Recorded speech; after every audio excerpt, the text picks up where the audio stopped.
இப்ப நடந்துட்டு இருக்கக்கூடிய ரஷ்யா உக்ரைன் பிரச்சனையில அமெரிக்கா மெல்ல மெல்லமா உக்ரைன்ல இருந்து பின்வாங்க ஆரம்பிச்சிட்டாங்களா அப்படின்ற கேள்விகள் இருக்கு. அதாவது நார்மலா ரஷ்யா எப்பவும் அட்டாக் பண்ற மாதிரி தான் அட்டாக் பண்றாங்க. ஆனா முன்ன இருந்ததை விட இப்ப பெரும் சேதங்கள் உக்ரைன் தரப்பு சந்திச்சுக்கிட்டு இருக்காங்க. 130க்கும் மேற்பட்ட ட்ரோன்கள் உக்ரைனுக்குள்ள வந்து பாத்தீங்கன்னா ஏப்ரல் 23 பயங்கரமான தாக்குதல்கள் பண்ணியிருக்குது. இந்த தாக்குதல்கள்ல குறிப்பா ஒடசா பகுதி, இந்த ஒடசால தொடர்ந்து ஆயுத குவிப்புகள் வந்து பாத்தீங்கன்னா உக்ரைன் தரப்புன்னு செஞ்சுக்கிட்டு இருக்காங்க. இது தெரிஞ்சுக்கிட்டு சில பகுதிகளை தாக்குதல் பண்றாங்க. ஏன்னா ஏர் டிஃபென்ஸ் சிஸ்டம்ல பெருமளவுல டவுன் பண்ணிச்சுன்றாங்க. ஆனா சேதங்கள் இவங்க சொல்றதை கேட்கும் போது முன்ன இருந்ததை இப்ப கம்பேர் பண்ணோம்னா அதிகமா இருக்கு. ஒண்ணு உக்ரைன் தரப்புல தன்னால சொல்லாம இருந்திருக்கணும், இல்ல இப்போ அதிக அளவுல வெளியே சொல்லியிருக்கணும், இல்ல ஏர் டிஃபென்ஸ் சிஸ்டம் இல்ல அப்படிங்கிற காரணத்தினால அதிகமா சேதங்கள் நடக்குதா அப்படிங்கிற கேள்விகள் வருது. முன்னாடி இதே போலதான் 100க்கும் மேற்பட்ட 100 ட்ரோன்கள் அது போல இருந்தது. ஆனா இப்ப தாக்குதலோட வீரியம் கொடூரமா இருக்கு. ஏன்னா இப்ப பால்டோவா பகுதியில மட்டுமே 13 ட்ரோன்கள் தாக்குதல் பண்ணியிருக்குது, பெரும் சேதம் சந்திச்சிருக்கிறாங்க. ரெண்டாவது டின்ப்ரோ பெட்ரோவெஸ்க்ல தாக்குதல் நடந்திருக்கு, அதுவும் பஸ் போயிட்டு இருக்கும்போது அந்த பஸ்ல தாக்குதல் நடந்திருக்கு. இந்த பஸ்ல வந்து பாத்தீங்கன்னா ராணுவ வீரர்கள் டிராவல் பண்ணியிருக்கிறாங்க, தெரிஞ்சுக்கிட்டு தான் அடிச்சோன்னு ரஷ்ய தரப்பு சொல்றாங்க. ஆனா இல்ல, மக்கள் இருந்தாங்க. 43 நபர் கேஷுவாலிட்டிஸ் வந்து பண்ண இன்க்ரீஸ் ஆகிட்டே இருக்கு அப்படிங்கிறத உக்ரைன் தரப்பு டைமா சொல்லிட்டு இருக்காங்க. எல்லாத்துக்கும் மேல கர்கிவ் பகுதியில பயங்கரமான தாக்குதல் நடந்திருக்கு அப்படின்னு சொல்றாங்க. இது எல்லாத்துக்கும் மேல உக்ரைனோட கேபிட்டலான கீவ்ல ஹோட்டல்ல வந்து பாத்தீங்கன்னா தாக்குதல் நடந்திருக்கு. இந்த ஹோட்டல் எல்லாம் குறி வச்சு அட்டாக் பண்றதுக்கான காரணம் ஒன்னே ஒண்ணுதான், அந்த இடத்துல தான் ரிவார்ட் ஃபங்க்ஷன் அவார்ட் ஃபங்க்ஷன் வைக்கிறாங்க. எங்க நாட்டுக்குள்ள வந்து தாக்குதல் பண்றவங்களுக்கு அங்க ஒரு அவார்டு கொடுக்கறதுனால நாங்க தெரிஞ்சுக்கிட்டு அடிக்கிறோம் அப்படின்னு ரஷ்ய தரப்புன்னு சொல்றாங்க.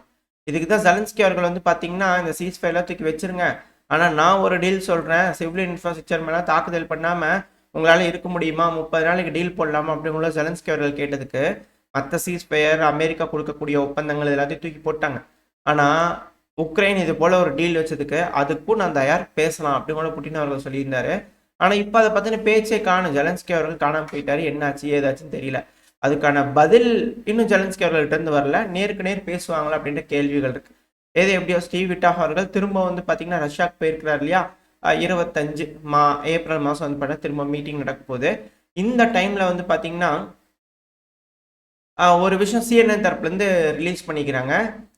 புட்டின் அவர்கள் வந்து பண்ண ரஷ்ய தரப்புல இருந்து ட்ரம்ப் அவர்களுக்கு ஒரு போர்ட்ரைட், அதாவது இந்த தாக்குதல் நடந்தது இல்லையா, ஜஸ்ட் மிஸ்ல ட்ரம்ப் அவர்கள் வந்து உயிர் பிழைச்சார் இந்த எலெக்ஷனுக்குலாம் முன்னாடி. ஸோ அதை வந்து பார்த்தீங்கன்னா வரைஞ்சு ஒரு போர்ட்ரையா வந்து பார்த்தீங்கன்னா பெஸ்ட் ஆர்டிஸ்ட்டை வச்சு வரைஞ்சு எல்லாம் நல்லா இருக்கு அப்படிங்கிறதுனால அந்த போர்ட்ரை வந்து பார்த்தீங்கன்னா விட்டாஃப் அவர்கள்ட்ட கொடுத்து விட்டு விட்டாஃப் அவர்கள் அதை கொண்டு போய் ட்ரம்ப் அவர்கள்ட்ட கொடுத்துக்கிறாரு. அதாவது ஒரு செய்தி நம்ம பார்த்தோம், இது என்ன மூஞ்சி இது, நல்லாவே இல்லை, வரை தெரியலையா அப்படிங்கிறத ட்ரம்ப் அவர்கள் கேட்டிருந்தார் இல்லையா. ஸோ அதுக்கு ரஷ்ய அதிபரான விளாடிமிர் புட்டின் அவர்கள் பாருங்க பிரம்மாண்டமா ஒரு போர்ட்ரே உங்களுக்காக வரைஞ்சிருக்கேன் வச்சுக்கங்க அப்படிங்கிற கிஃப்ட் கொடுத்துக்கிறாரு. அதாவது இத்தனை நாளா என்னமா இருந்தாங்க, அதுவும் பைடன் அவர்களோட அரசாங்கம்லாம் சொல்லவே வேணாம், அசிங்க அசிங்கமா பேசிட்டு இருந்தாங்க. ஆனா இப்ப என்னங்க இப்படி ஆயிட்டாங்க, ரஷ்யா உக்ரைனோ இவங்க நட்பு இதுக்கு மேல தாங்க முடியாது போல இருக்கே, அன்பு தொல்லைகள் அதிகமா பண்ணிக்குவாங்களா அப்படின்ற கேள்விகள் இருக்கு. சண்டை பிடிச்சுக்கிட்ட ரெண்டு ஃப்ரெண்ட்ஸ் சண்டை முடிஞ்சதுக்கு அப்புறம் கொஞ்சிக்குவாங்க இல்லையா, அது போல இதுக்கு மேல நடக்குமா, இன்னும் என்னென்னலாம் இந்த உலகம் பார்க்க போகுது அப்படின்ற கேள்விகள் வருது. வெயிட் பண்ணி பார்ப்போம் என்ன நடக்க போகுதுன்னு சொல்லிட்டு. எது எப்படியோ ஆனா யூரோப்பியன் யூனியன் பிரச்சனையை முடிப்பாங்களா அப்படின்னு கேட்டீங்கன்னா இல்ல. ஈரோவோட டெல் சேட்டலைட்டை நம்ம லான்ச் பண்ணிடலாம் அப்படிங்கிற லான்ச் பண்ணியிருந்துக்கிறாங்க. எதுக்காக அப்படின்னா ரஷ்யா வந்து இது போல தாக்குதல் பண்ணிட்டே இருக்கிறாங்க, எங்கெங்கெல்லாம் ஆளுங்க இருக்கிறாங்க அப்படிங்கறத கண்டுக்கிட்டு அது மேல தாக்குதல் பண்ணும் இல்லையா. ஸோ அந்த காரணத்தினால இது போல இன்டெலிஜென்ஸ் டேட்டாவை கலெக்ட் பண்ணிட்டு இருக்கணும். ஸோ டேட்டாவை கலெக்ட் பண்ணாதான் வந்து பார்த்தீங்கன்னா ரஷ்யாவுக்குள்ள வந்து ஊடுருவி போய் தாக்குதல் பண்ண முடியும், இல்லைன்னா அது வேஸ்ட்.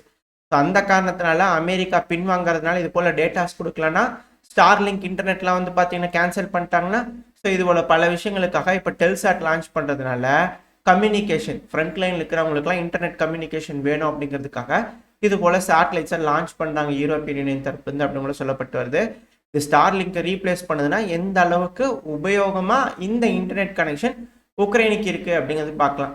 ஆனா யூரோப்பியன் யூனியன் வந்து பாத்தீங்கன்னா பெருமளவுல நம்ம சாங்ஷன் போட்டுடலாங்க அமெரிக்கா மேல, அவங்க என்னங்க போடுறது, இதுக்கு மேல ஆயுதங்கள் அவங்க கிட்ட வாங்க வேண்டாங்க அப்படிங்கிறத அவங்க தப்புன்னு சொல்லிட்டு இருக்கிறாங்க. கரெக்ட் தான், ஆனா ஆக்டிவா ஒரு ஃப்ரண்ட்ல என்கேஜ் ஆயிட்டு இருக்கும்போது உற்பத்தி திறன் ரொம்ப கம்மியா இருக்கு, எக்கனாமிக்கலி அதில் பாதாளத்துக்கு போயிட்டு இருக்காங்க. இவங்க எப்படி உள்நாட்டில் இருக்கக்கூடிய ஆயுதங்களை உற்பத்தி பண்ணி அதை மாடிஃபை பண்ணி அவங்க திரும்ப உக்ரைனுக்கு கொடுத்து என்கேஜ் பண்ண வச்சு ஜெயிக்க வைக்க போறாங்க.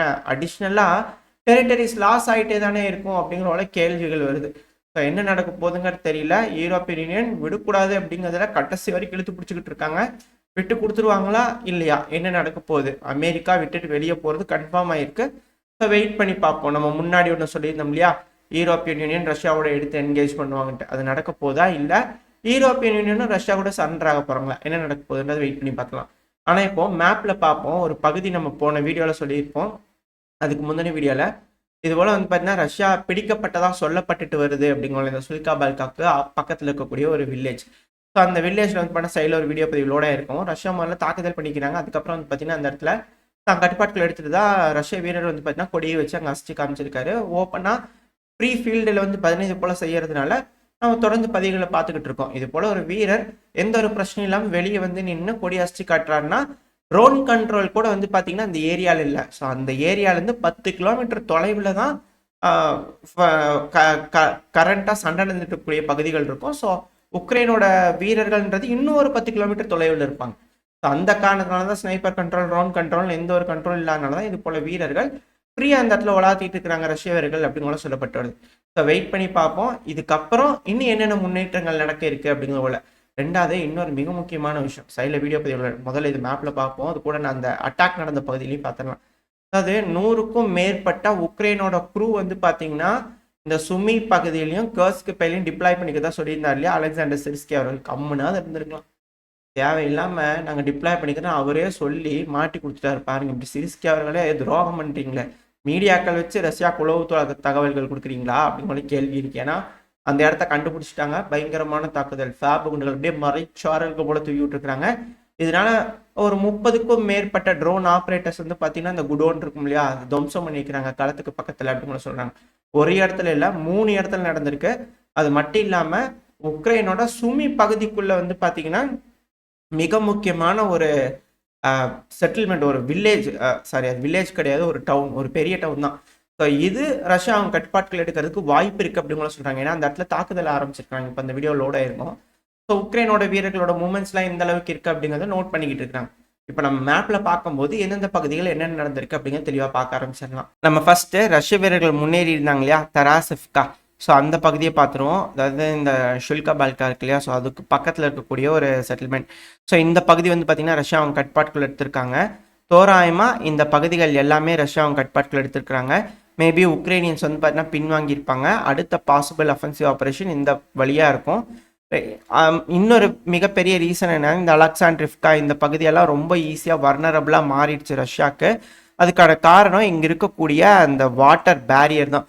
ஸோ பேரியர் இருக்கிறதுனால இந்த நோவோ இவலிவ்காலேருந்து உக்ரைனோட வீரர்கள் சப்போர்ட் கொடுக்கணும் இங்கே இருக்கக்கூடிய உக்ரைனோட வீரர்களுக்கு அப்படின்னா கஷ்டம். ஸோ அதனால ஈஸியாக வந்து பார்த்தீங்கன்னா ரஷ்ய தரப்பு வந்து அடுத்து இந்த ஒலெக்சாண்ட்ரியோல், அடுத்து இந்த நோவோ இவலிவ்காவை தாக்குதல் பண்ண ஆரம்பிச்சிருவாங்க அப்படிங்கிற பல அனலிஸ்ட் சொல்லப்பட்டிருக்கு. ஸோ ஒரு மிக பெரும் பகுதிகள் ரஷ்யா அவங்க கட்டுப்பாட்டுகள் எடுத்துருவாங்க அப்படிங்கிறது புரிஞ்சிருச்சு. ஸோ இந்த நோவோ இவலிவ்கா தான் இந்த ரோட்டில் இருக்கக்கூடிய கடைசி செட்டில்மெண்ட். அது மட்டும் இல்லாமல் இங்கே ஸ்துப்போன்ஸ்கி இந்த செசிவியார் வந்து பார்த்தீங்கன்னா பேட்டில் முடிஞ்சிருச்சு. ஸோ ரஷ்யா வந்து பார்த்தீங்கன்னா இந்த ஸ்துப்போன்ஸ்கி வழியாக முன்னேற ஆரம்பிக்கும் போது அட் த சேம் டைம் இந்த நோவோ இவலிவ்காவை பிடிச்சிருந்தாங்கன்னா இந்த ஹைவே பிடிக்கிறாங்க அப்படின்னா ஒரு மேசிவான பகுதி வந்து பார்த்தீங்கன்னா ரஷ்யா அவங்க கட்டுப்பாட்டில் எடுத்துருப்பாங்க. ஸோ சுற்றி வளைக்கிறது ரொம்ப அதிகமான பகுதிகளாக இருக்கும். அடுத்தது வந்து பார்த்தீங்கன்னா இந்த ஃபேப் குண்டுகள் விழுந்தது இல்லையா, ஸோ அந்த பகுதிகளை பார்த்துடலாம். ஸோ இங்கே இருக்கக்கூடிய ஆம்பிள் பகுதியில் இந்த காட்டு பகுதி இருக்கு இல்லையா, ஸோ அந்த இடத்துலையும் இங்கே கர்ஸ்க் ஒப்லாஸ்ட்க்கு பக்கத்துலேயே இருக்கக்கூடிய உள்ளனவு இருக்கு இல்லையா, ஸோ இந்த பகுதியில் வந்து பார்த்தீங்கன்னா பார்டர் பகுதியில் கண்டுபிடிச்சி அடிச்சுக்கிறாங்க.